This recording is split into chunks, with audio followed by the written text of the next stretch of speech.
बिहार के अलग अलग जिलों में हो रही अपराध की घटनाओं पर सियासत भी तेज हो गई।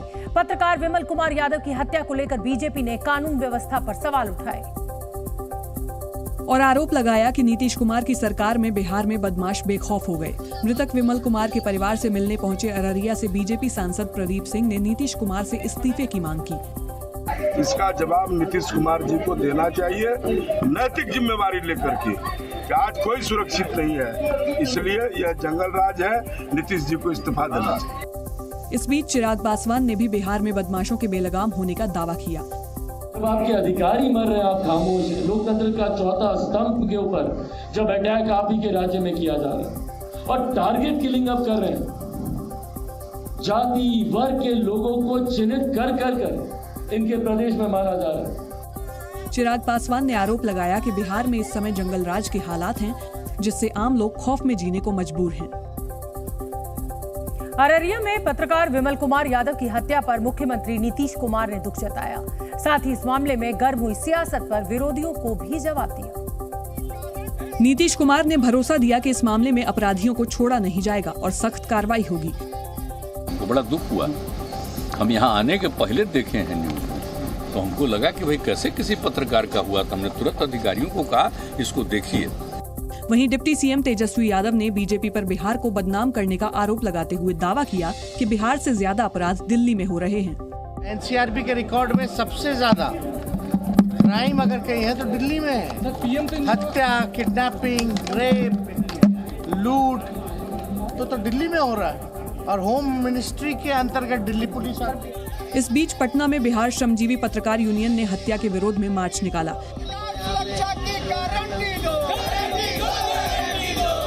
पत्रकारों ने विमल कुमार के हत्यारों के लिए फांसी की सजा की मांग की। उनकी जब तक सजा नहीं होती है, फांसी की सजा नहीं होती है और सरकार उनके आश्रितों को जब तक उचित मुआवजा नहीं देती है और सरकार एक सरकारी नौकरी नहीं देती है, तब तक यह आंदोलन जारी रहेगा। इस दौरान पत्रकारों ने सुरक्षा की गारंटी की भी मांग की।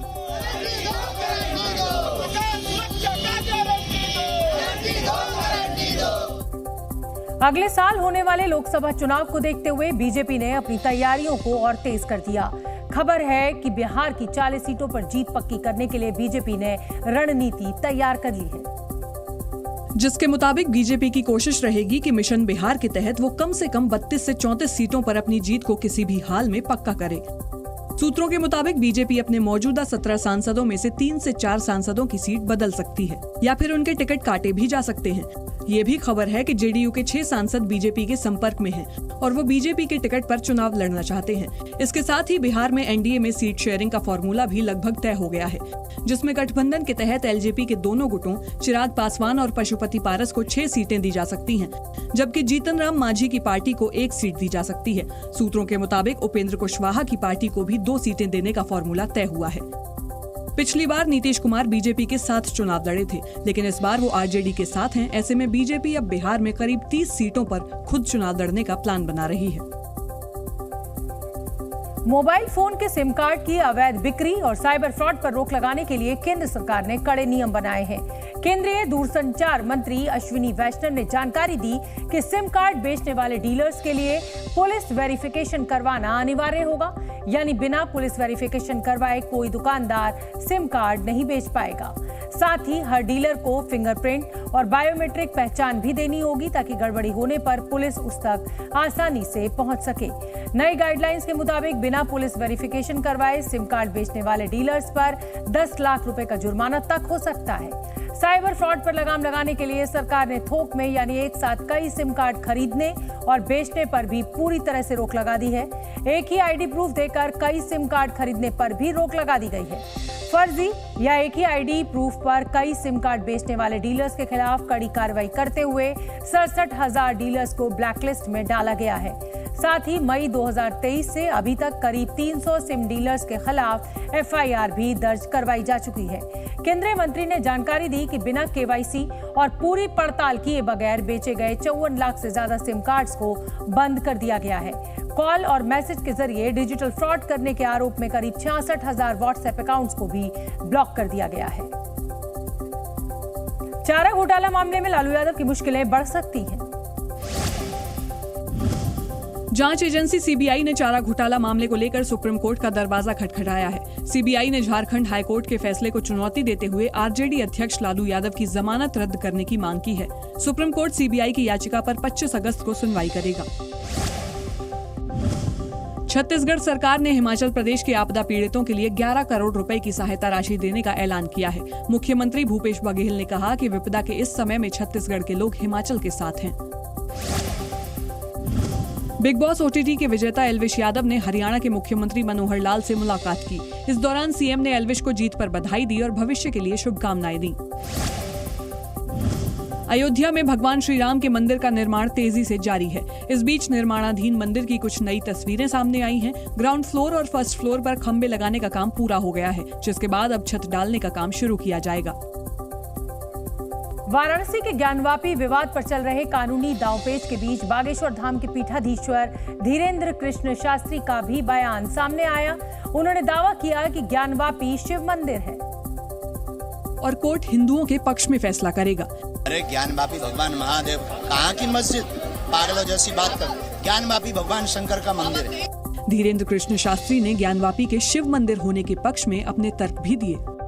जहाँ नंदी होगा वहीं शंकर होंगे, जहाँ काशी होगा वहीं शंकर होंगे।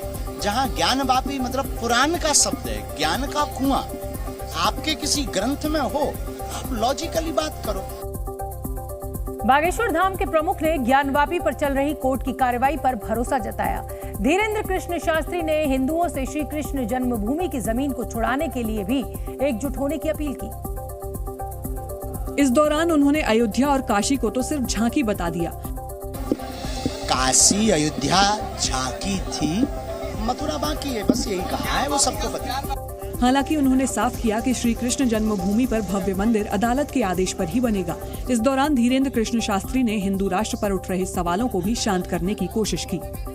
सबको जगह, सिख, ईसाई, हिंदू, सब लोगों को हिंदू राष्ट्र में स्थान था। भारत हिंदू राष्ट्र था, है और अब पूरे भारतीयों के दिलों में घोषित होकर के रहेगा। धन्यवाद। भारत में डिजिटल लेन देन तेजी से बढ़ा है। नोट और चेक की जगह लोग अब पेटीएम, गूगल पे और फोन पे जैसे डिजिटल वॉलेट और यूपीआई के जरिए लेन देन को तरजीह दे रहे हैं। लेकिन डिजिटल पेमेंट बढ़ने के साथ इसमें होने वाली गड़बड़ियां भी बढ़ी हैं। कई बार ऐसा होता है कि जल्दबाजी में लोग गलत नंबर पर यूपीआई पेमेंट कर देते हैं, जिसकी वजह से रकम किसी और व्यक्ति के खाते में पहुंच जाती है। ऐसी मुश्किल से लोगों को निजात दिलाने के लिए रिजर्व बैंक ऑफ इंडिया ने अब नई गाइडलाइंस जारी की है, जिसके जरिए गलती से दूसरे व्यक्ति के अकाउंट में जमा हुई रकम वापस मिल सकती है। इसके लिए ग्राहक को सबसे पहले हेल्पलाइन नंबर पर कॉल करके शिकायत दर्ज करवानी होगी। इसके बाद बैंक में जाकर एक फॉर्म भरना होगा। लेकिन यहाँ एक बात का ध्यान रखना होगा कि गलत पेमेंट होने के 3 दिन के भीतर ही शिकायत करनी होगी। जांच के बाद दूसरे अकाउंट में जमा हुई रकम 48 घंटे में वापस मिल सकती है। यूक्रेन ने मॉस्को पर एक बार फिर ड्रोन अटैक किया है। रूसी अधिकारियों के मुताबिक यूक्रेनी ड्रोन मॉस्को पर मिसाइलें दागने की फिराक में थे, लेकिन उससे पहले ही उन्हें तबाह कर दिया गया। हालांकि तबाह हुए ड्रोन का मलबा एक इमारत पर गिरा, जिसकी वजह से थोड़ा नुकसान हुआ।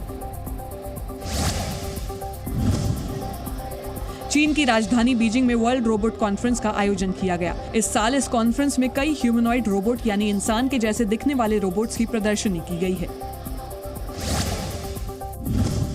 उत्तर कोरिया में खाद्य संकट की खबरों के बीच तानाशाह किम जोंग उन की कुछ नई तस्वीरें सामने आई हैं। जानकारी के मुताबिक तानाशाह किम खेत खलियानों में पहुंचे और हालातों का जायजा लिया। अमेरिका के ह्यूस्टन में एक पैसेंजर प्लेन के इंजन में आग लगने के बाद प्लेन की इमरजेंसी लैंडिंग करवाई गई। आग की लपटों को देख यात्रियों के बीच अफरा तफरी मच गई। हालांकि गनीमत रही कि कोई जनहानि नहीं हुई।